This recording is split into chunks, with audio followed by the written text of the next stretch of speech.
we were just saying before to Dean, 1 versus 2 on the ladder tonight. Incredible game of basketball. One of the games of the season, NBL26. What were your thoughts on it?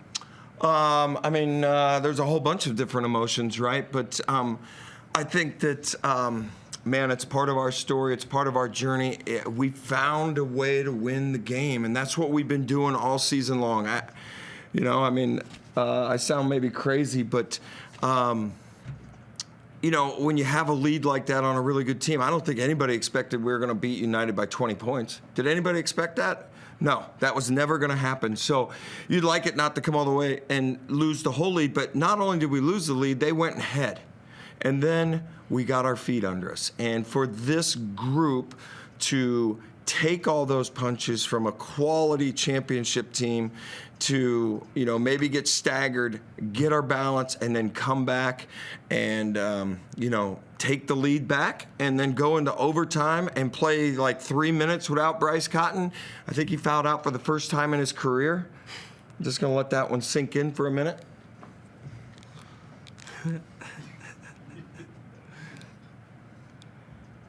His first time in his career.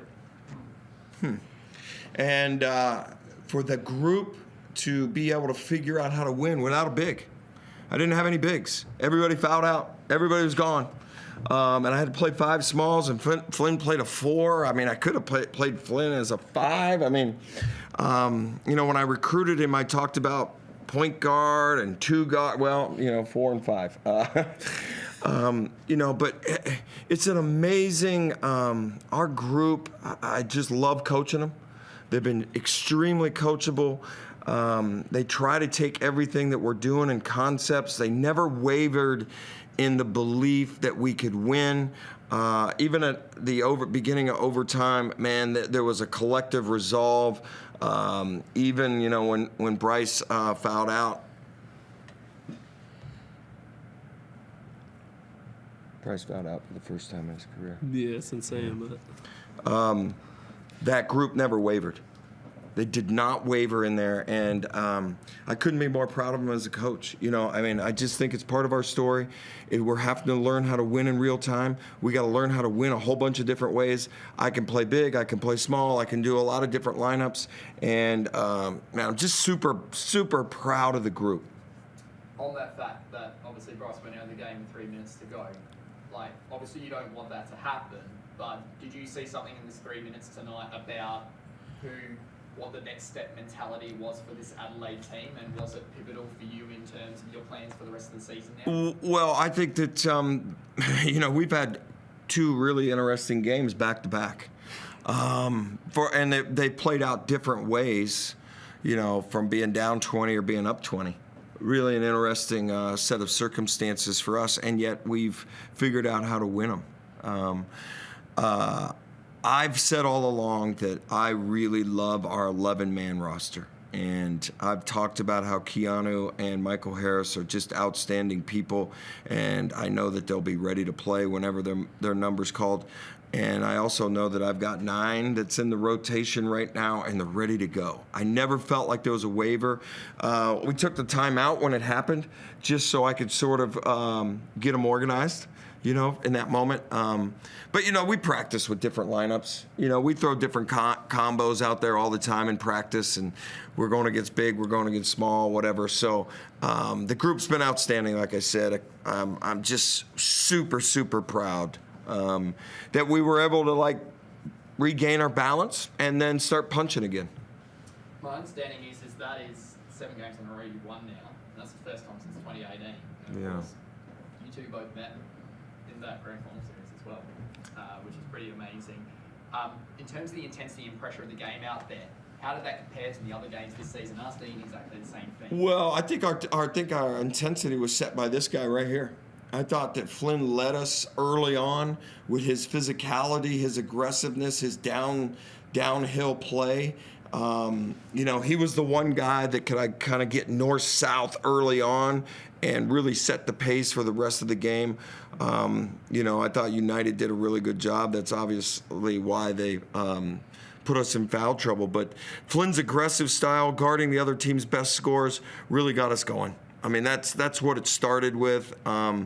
I couldn't be happier for Flynn. I know that he wanted to play better the first time we played him, and that's part of the puzzle. And he started out strong. He continued strong. I mean, he basically was playing the 5 at the end of the game. So you literally played all 5 spots today. And that's what, really good players do. He never wavers. He just looks at me and says, all right, I got it. Well, Flynn, like these last 2 games, they've been almost cornerstone games for you. They've been really career-defining. Your efforts against Perth, your efforts tonight in overtime. How much does that sort of give you confidence in the ability that you can take your game to the next level as well? It gives me a lot of confidence, but I'd say I've always kind of been like a confident player. I just kind of stick to what I do, play aggressive, play hard, play team brand of basketball. So, yeah. Going off the back of that, you've performed incredible in overtime tonight, had the game winner last game, seemed to show incredible composure in clutch moments. Is there a different mentality that you approach the game when it's in a high-pressure situation? No, I'd probably keep the same mentality, being aggressive, but obviously reading the game, reading the play of the game, knowing that, what was it? We were down in the 4th. Yeah, we're down like maybe. Did we go down more than 3? I think we were down 3. 2? Yeah. Okay. 2. I'd say I don't really read too much into, the pressure of it all, especially when you're playing out there. You kind of just lose focus of the crowd, everything. You kind of just put yourself in the present. I thought that I just want to piggyback on that one a little bit. I thought that Flynn's ability to just stay in attack mode was huge for us. So when we did have all those foul problems, and I'm asking him to guard Delaney, or he's got to take Golding, then he's on Doyle, and he has to do a whole bunch of different things, but his ability to bring the ball up the floor, his ability to help us get organized, and just literally, there's times I'm like, hey, maybe slow down a count, but what it does is it puts the defense in rotation, and it puts the defense on their heels. I thought there was this role that was way more for Flynn, and it's kind of evolved into a really different role than maybe the things that I recruited and told him in Auckland or wherever Franklin, where were we? I'd have to talk about that. But South Auckland. Yeah.